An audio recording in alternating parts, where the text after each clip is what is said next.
স্বার্থপর এই দুনিয়া খুদার কসম কারো জন্য থেমে থাকে না। বড় স্বার্থপর এই দুনিয়া। যেদিন বাপের জানাজা পড়ে, যেদিন বাপের লাশ কবরে দাফন করে, সেদিনও বংশধর সন্তান ছেলে মেয়ে ঘণ্টাখানি 2-4 ঘন্টা কান্দা কাটতে হইল রাতের বেলা ঠিকই ভাত খায়।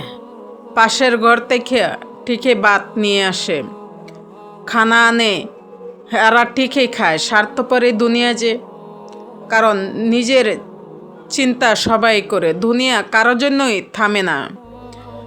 তুমি আমি মরে গেলে শেষ।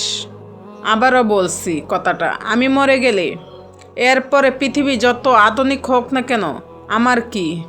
কথা বুঝছেননি? আমি মরার পরে সবার বাড়ি যদি স্বর্ণের বাড়ি হয়ে যায়, আমার লাভ হলো কি? আমার মৃত্যুর পরে যদি সব মানুষ আধুনিক হয়ে যায়, তাহলে আমার কি লাভ হইল? এই জন্য নিজের জন্য কিছু করো, নিজের আমল ঠিক করো, নিজের ইমান ঠিক করো, আল্লাহর কাছে দাম পাবা।